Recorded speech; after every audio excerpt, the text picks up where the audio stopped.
السلام علیکم اور سمارٹ سکوپ میں خوش آمدید۔ گفتگو شروع کرنے سے پہلے میں ان تمام دوستوں کا دل سے شکریہ ادا کرنا چاہتی ہوں جو ہر مہینے 1000 سبسکرائبرز کے ہمارے چیلنج میں اتنے جوش سے حصہ لے رہے ہیں۔ آپ کی یہ محبت ہی ہماری اصل طاقت ہے، اور اگر آپ پہلی بار ہمارے ساتھ جڑے ہیں تو چینل کو ضرور سبسکرائب کریں، بیل آئیکن دبائیں، اور اگر یہ گفتگو پسند آئے تو اسے لائک اور شیئر کرنا نہ بھولیں۔ چلیں اب سیدھا موضوع پر آتے ہیں۔ ایک لمحے کے لیے سوچیں، کیا ہو اگر موت یعنی ڈیتھ کوئی قدرت کا قانون نہیں بلکہ صرف ایک ٹیکنیکی خرابی ہو، ایک بگ جسے ٹھیک کیا جا سکتا ہے؟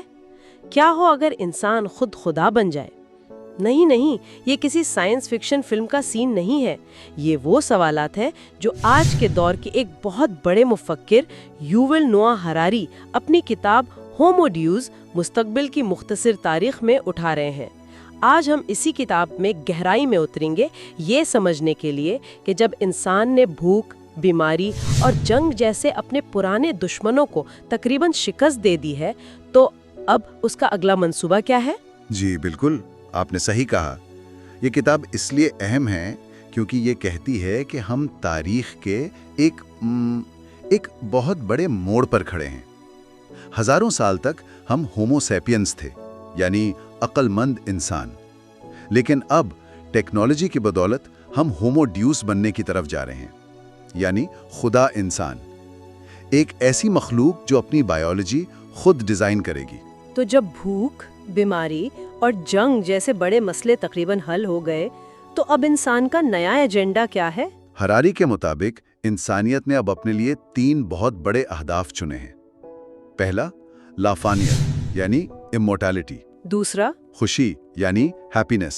اور تیسرا، خدائی، ڈیوینٹی۔ ایک منٹ، لافانیت مطلب ہمیشہ زندہ رہنا، یہ تو کچھ زیادہ ہی ہو گیا۔ دیکھیں، ہراری کا مطلب یہ نہیں کہ آپ ٹرک کے نیچے آ جائیں اور آپ کو کچھ نہ ہو۔ ان کا مطلب ہے بائیولوجیکل موت پر قابو پانا۔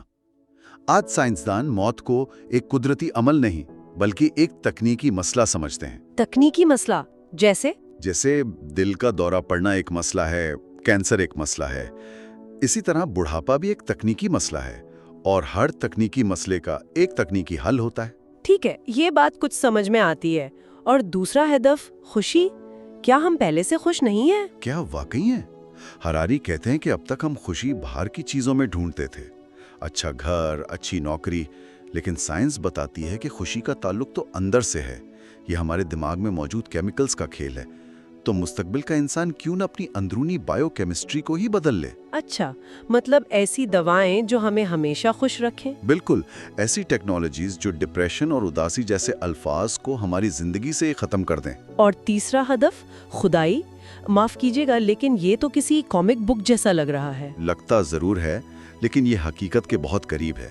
جب ہم جینیٹک انجینئرنگ سے اپنی ذہانت بڑھا سکیں، اپنی یادداشت کو کمپیوٹر کی طرح تیز کر سکیں، تو کیا ہم عام انسان رہیں گے؟ نہیں۔ جب ہم اپنے دماغ کو براہ راست انٹرنیٹ سے جوڑ سکیں گے، یہی وہ مقام ہے جہاں ہومو سیپینس ہومو ڈیوس میں بدل جائے گا۔ یہ سب کچھ بہت بڑا اور مستقبل کی باتیں لگتی ہیں، لیکن یہاں تک پہنچنے سے پہلے یہ سمجھنا ضروری ہے کہ ہم یعنی ہومو سیپینس آخر اس سیارے پر غالب کیسے آئے۔ یہی تو اس کتاب کا سب سے دلچسپ حصہ ہے۔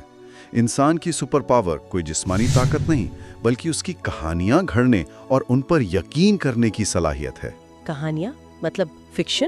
جی، لیکن صرف عام کہانیاں نہیں، ہراری اسے مشترکہ خیالی حقیقت کہتے ہیں۔ یہ ایسی کہانیاں ہیں جو کروڑوں اربوں لوگوں کے دماغوں میں ایک ساتھ موجود ہیں۔ جیسے کہ پیسہ کیا ہے؟ صرف کاغذ کا ٹکڑا، لیکن چونکہ ہم سب اس کی ویلیو کی کہانی پر یقین کرتے ہیں اس لیے کام کرتا ہے۔ قومیں کیا ہیں؟ انسانی حقوق، کارپوریشنز، مذہب، یہ سب طاقتور کہانیاں ہیں جو لاکھوں اجنبیوں کو ایک مقصد کے لیے جوڑتی ہیں۔ واہ، یہ تو سوچنے کا بالکل نیا انداز ہے، یعنی ہماری تہذیب کی بنیاد ہی کہانیوں پر ہے۔ بالکل، اور یہیں سے ہراری ایک اور اہم تصور کی طرف آتے ہیں جسے وہ جدید معاہدہ کہتے ہیں۔ کیسا معاہدہ؟ ہم نے معنی کے بدلے طاقت کو چن لیا۔ پرانی دنیا میں مذہب ہمیں زندگی کا مطلب بتاتا تھا، لیکن اس کے بدلے ہمیں بیماری، غربت، جنگ برداشت کرنی پڑتی تھی۔ جدید دنیا نے کہا، ان پرانی کہانیوں کو چھوڑو، سائنس کو اپناؤ، ہم تمہیں طاقت دیں گے، بیماریوں کا علاج دیں گے۔ بدلے میں تمہیں یہ ماننا پڑے گا کہ کائنات میں تمہارا کوئی خاص مقصد یا معنی نہیں ہے۔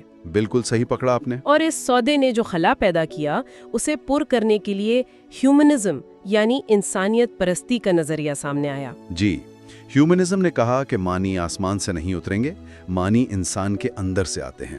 انسانی جذبات، انسانی تجربات، یہی سب سے بڑی اتھارٹی ہے۔ پرانے مذہب کہتے تھے خدا کی سنو، ہیومنزم نے کہا اپنے دل کی سنو۔ بالکل، آپ کی ذاتی فیلنگز ہی صحیح اور غلط کا پیمانہ ہے۔ تو اگر ہیومنزم کہتا ہے کہ اپنے دل کی سنو، تو پھر ٹیکنالوجی اس نظریے کے لیے خطرہ کیسے بن گئی؟ اور یہیں سے بات خطرناک ہونا شروع ہو جاتی ہے۔ کتاب کا آخری حصہ یہی بتاتا ہے کہ جس ہیومنزم نے ہمیں یہاں تک پہنچایا وہی اب ٹیکنالوجی کے ہاتھوں ختم ہونے والا ہے۔ کیوں؟ کیونکہ ہیومنزم کی بنیاد ہے آزاد مرضی یا فری ول پر، یہ یقین کہ ہمارے فیصلے ہمارے اپنے ہیں۔ لیکن کیا واقعی ایسا ہے؟ آپ کا مطلب ہے کہ ہماری آزاد مرضی صرف ایک وہم ہے؟ سائنس تو یہی کہتی ہے۔ آپ کو لگتا ہے کہ آپ نے یہ فیصلہ خود کیا ہے، لیکن یہ آپ کے دماغ میں موجود کیمیکلز کا نتیجہ ہے۔ اب تک ہم ان اندرونی عوامل کو سمجھ نہیں سکتے تھے، اس لیے ہم اسے آزاد مرضی کہتے تھے۔ لیکن اب مشینیں ان عوامل کو ہم سے بہتر سمجھنے لگی ہیں؟ بالکل، گوگل، فیس بک کے الگوریدمز آپ کے بارے میں اتنا کچھ جان چکے ہیں جو شاید آپ خود بھی نہیں جانتے۔ جب ایک الگوریدم آپ کو آپ سے بہتر جان لے گا تو اپنے دل کی سنو کا مشورہ بے معنی ہو جائے گا۔ مشورہ تو یہ ہوگا کہ الگوریدم کی سنو۔ جی، اور یہ صرف شروعات ہے۔ ہراری یہاں ایک اور تصور پیش کرتے ہیں، عظیم علیحدگی۔ اس کا کیا مطلب ہے؟ ہزاروں سال سے ذہانت یعنی انٹیلیجنس اور شعور یعنی کانشسنس ایک ساتھ جڑے ہوئے تھے۔ جی لیکن اب تاریخ میں پہلی بار ہم ان دونوں کو الگ کر رہے ہیں۔ جی ہم ایسی اے آئی بنا رہے ہیں جو انتہائی ذہین ہے، لیکن اس کے پاس کوئی شعور، کوئی احساسات، کوئی جذبات نہیں ہے، زیرو۔ اور معاشی نظام کو کیا چاہیے؟ ذہانت یا شعور؟ صرف ذہانت۔ آپ کا بینک یہ نہیں دیکھتا کہ بینکر باشعور ہے یا نہیں، وہ صرف یہ دیکھتا ہے کہ وہ پیسے صحیح مینج کر رہا ہے یا نہیں۔ تو جب اے آئی یہ سارے کام انسانوں سے بہتر کرنے لگے گی تو پھر کروڑوں انسانوں کا کیا ہوگا؟ یہاں کتاب کا وہ تصور آتا ہے جس نے مجھے سب سے زیادہ پریشان کیا، بیکار طبقہ، the useless class۔ جی، یہ صنعتی انقلاب کی بے روزگاری سے بالکل مختلف چیز ہے۔ جی، تب کسان فیکٹریوں میں مزدور بن گئے تھے، لیکن اب جب اے آئی نہ صرف ڈرائیور اور ڈاکٹر کی نوکری لے گی بلکہ وہ آرٹسٹ اور موسیقار کا کام بھی انسان سے بہتر کرے گی، تو ان لوگوں کا کیا ہوگا؟ ہراری کہتے ہیں کہ یہ لوگ صرف بے روزگار نہیں ہوں گے بلکہ ناقابل روزگار ہو جائیں گے۔ unemployable۔ تو مستقبل میں اصل لڑائی امیر اور غریب کی نہیں ہوگی، نہیں، بلکہ ان لوگوں کے درمیان ہوگی جو تکنیکی طور پر اپ گریڈڈ ہے اور کارآمد ہے، اور ان کروڑوں لوگوں کے درمیان جو پیچھے رہ گئے ہیں اور معاشی طور پر بیکار ہیں۔ یہ بہت خوفناک تصویر ہے۔ تو اس سب کا انجام کیا ہے؟ اگر ہیومنزم ختم ہو رہا ہے تو اس کی جگہ کون لے گا؟ ہراری اس کا جواب ایک نئے نظریے میں دیتے ہیں، ڈیٹائزم۔ ڈیٹائزم یہ کیا ہے؟ یہ ایک نیا مذہب ہے جس کا کوئی خدا نہیں، کوئی کتاب نہیں، اس کا صرف ایک ہی عقیدہ ہے، کائنات ڈیٹا کے بہاؤ کا ایک بہت بڑا نظام ہے۔ ستارے، پودے، جانور، انسان، یہ سب ڈیٹا پروسیسنگ کے الگ الگ طریقے ہیں۔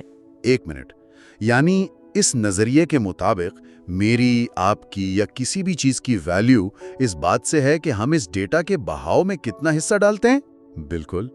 ڈیٹائزم کہتا ہے کہ سب سے اہم چیز ہے انفارمیشن فلو کو بہتر بنانا، اور اس نئے مذہب کی نظر میں انسان اس نظام میں محض ایک پرانی اور بہت سست چپ ہے۔ اور اس کا حتمی نتیجہ یہ ہوگا کہ ہم اپنی اتھارٹی، اپنے فیصلے کرنے کی طاقت خوشی خوشی مشینوں کو سونپ دیں گے۔ کیوں نہیں سونپیں گے؟ جب نیٹ فلکس کا الگوریدم آپ سے بہتر جانتا ہے کہ آپ اگلی کون سی فلم دیکھنا چاہیں گے، جب گوگل کا الگوریدم آپ کو دفتر جانے کا سب سے تیز راستہ بتاتا ہے، تو کیا آپ اپنی زندگی کے بڑے فیصلوں کے لیے بھی اس پر بھروسہ نہیں کریں گے؟ جیسے کہ کس سے شادی کرنی ہے یا کون سا کیریئر چننا ہے؟ جی، جب ایک الگوریدم لاکھوں لوگوں کے ڈیٹا کا تجزیہ کر کے آپ کو یہ بتا سکتا ہے تو آزاد مرضی کا تصور خود بخود ختم ہو جائے گا۔ تو اگر میں پوری گفتگو کا خلاصہ کروں، ہم نے دیکھا کہ کیسے انسانیت نے اپنے پرانے دشمنوں کو ہرایا، پھر لافانیت اور خدائی جیسے نئے اہداف چنے، لیکن اس سفر میں ہم نادانستہ طور پر ایک ایسے راستے پر چل پڑے ہیں